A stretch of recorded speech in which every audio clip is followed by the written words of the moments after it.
Hi, I'm Will. Oh, hello Will! I'm from Spirit of the State. I play guitar and sing. I just wanted to talk you through the gear that I use in the band. First of all, is my guitar. I love this guitar. I got it from a friend of mine. This guitar has got some bruises and some batters. It's been put together a few times, I think, by guitar techs. It's got maple neck. It's got dual humbuckers there. They're actually Fender stock, but I've never changed them because they just sound too good.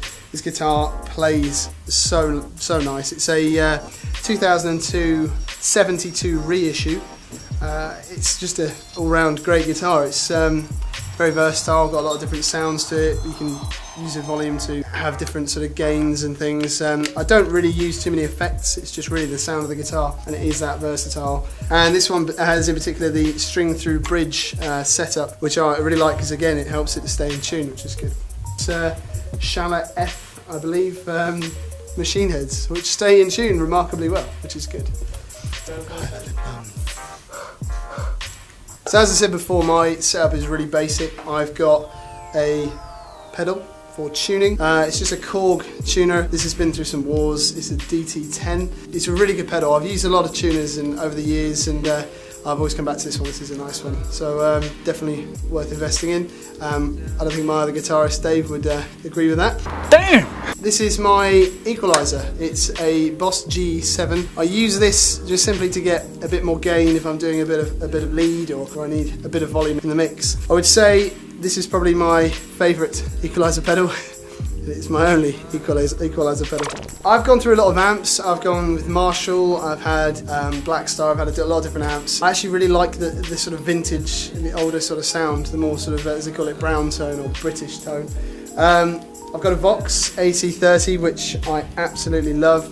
I bought this one off a guy off eBay, just as a bit of a gamble really, thinking, you know, I do like the amp, I like the sound of it, I did some research, and I've actually fallen in love with it. I don't think I'll ever use another amp. This isn't an original, unfortunately, this is a reissue. For me, it's a perfect amp, it works well. I've got different amp effects on there. I've got reverb and I've got tremolo, which I don't really tend to use. They're on there in case we ever decide to use them in a song. It's got a few different inputs. You've got highs and lows, top boost, normal. You've got basically a few different choices of how you can make the sound work. And considering buying an AB pedal to run those in conjunction with my equalizer just to get a couple of different sounds. Other than that, it's just really, it's a basic amp. It's got a built-in attenuator so I can drive gain but not have too much volume, but obviously as we all know, tube amps generally sound better at high volumes, so we tend to do that. And I like the fact that the panel is actually on backwards, so if I need to turn the amp around to the stage so I can drive it a bit harder, I can still see all my dials, which is cool. And yeah,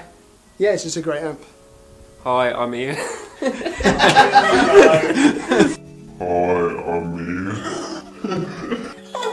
Hi, I'm Ian from Spirit of the State.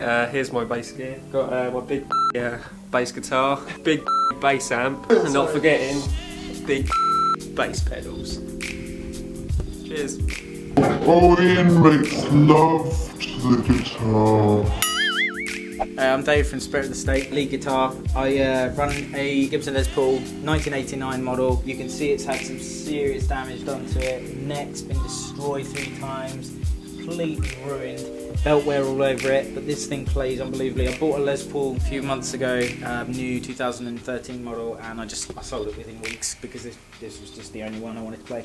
Seymour Duncan pickups. This is a JB bridge, and in the neck there's a 59. Pickup selectors back to front because I tend to knock them. I usually use my bridge, so it would knock into the neck position. So I switched it around. Pole pots for splitting the coil. Unfortunately, my tech only wired up one, but hey, it sounds good. It's got. I believe these are Shala tuners. They're rock solid. They never go out of tune. I can put this thing away for weeks and still come back and it's still in tune. It's amazing. I use Ernie Ball Cobalt 10 to 48, I think. That's about it. I believe the neck actually has been, because it's been snapped so many times, I filled it with so much glue. I now can't adjust the truss rod, so I'm kind of hoping that bad boy never goes out. we'll see. Okay, so pedal wise, I've got a really simple setup. On my board here I have my picks, which are mostly empty because as you see they're pretty much all falling out all the time. I use various picks, but mostly Dunlop standard ones, about 1 mil. Going to a Boss TU2 for my tuning. Standard pedal, everyone knows, pretty much everyone's got one of these or had one of these. It's rock solid, you can kick the hell out of it, it's fine. Got the Push Me Pull Me Overdrive from Custom 77. They're a French company, I think. Bought that off a friend. He lent it to me once. I loved it, and when he came around to selling it, I was the first in line. I absolutely had to have it. I just use that to push a bit more gain into the sound to fatten up the rhythm parts. I don't use that as a lead boost. I don't have it too high. Next in line it's an analog Echo by Mua. I bought that 3 weeks ago for 40 odd quid. It was a bit of a gamble buy, but it's turned out to be pretty cool. It's pretty good Echo, pretty solid. A little bit irritating when you kick the pedal and you realise it's so small you've kicked the dial as well, but hey, I'll get over it. And then for a boost, I have a clean boost line driver by MXR. Run that about 12 decibels, and it's boosts a clean signal into the amp. I run a Planet Wave cable here, which I'm throwing away because they're crap, and a Whirlwind lead, which goes into the guitar itself, which actually is amazing, and I'm probably going to start buying those next. That's about it for the pedals. Cool, it's a 1978 JMP 2104 Marshall amp. You can see it's had some damage. Most of our gear in this band looks like shit. I mean, look, I've got 9 cats, they've torn the hell out of this bad boy, but it still sounds good. So it's all valve, 50 watt amp. It's got 1275s in it. Now, it came with 65s, but I tried out 2 amps and I preferred the sound of this. I bought it on the spot. It's got a load of dials here, most of the stuff's worn off, so I've kind of worked out what they are. This is Presence. Bass, mid, treble, output volume, and input gain volume. It's literally the most basic amp I've ever owned, and it's the best sounding amp I've ever owned, and nothing comes close as far as I'm concerned. So that's it, 2 inputs, high and low. Of course, in Spirit of the State I use high. And that's it, that's the sound of the lead guitar in Spirit of the State.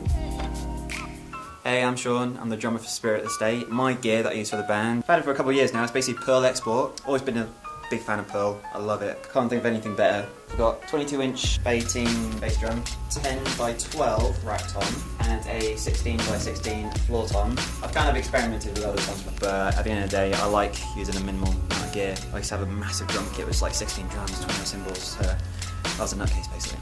Old Faithful, Joe Johnson's signature snare from Slipknot. I was always a big fan of them growing up and stuff, and so this was like a dream to have this at the time. And, I use all Remo skins for all my drums and stuff, so can't get any better than Remo. And yeah, as far as the cymbals go, you got Roots, you got 14-inch, you got an 18-inch crash ride here, you got a 19-inch crash ride here, and they're all literally beaten to fuck. I mean, look at that. It's almost like a pizza. And same with this one. You got a 20-inch ride right here. This is a loud motherfucker. I deafened Ian quite a few times as well. He loves me for it though. An old China here, basically my old Rude China unfortunately broke at the bell. So right now I'm using PST5. And yeah, so that's cymbals and drums and everything. I use a Pearl Throne, bouncy, I must admit. And yeah, basically I use a Pearl Eliminator hi-hat. Can't go wrong with this. It's cool.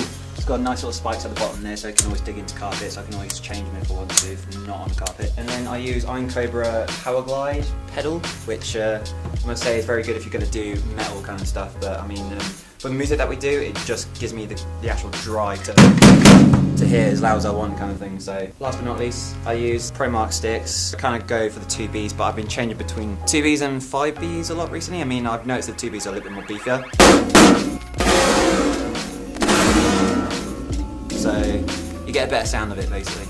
These ones are a little bit fucked, so yeah, cool. I used to have a Rude China, but it broke at the bell.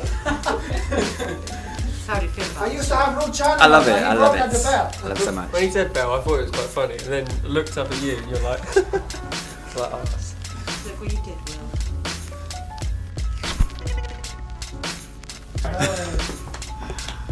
Sweaty.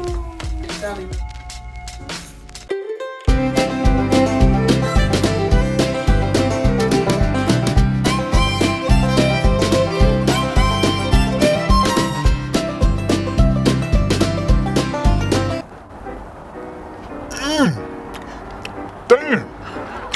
You know the difference between a wheat burger and a burger with... Wait, this is... To be fair, my mouth is full, so this must be a wheat burger. This is a wheat burger. That's what it is. Your hi-hat so it becomes R2-D2.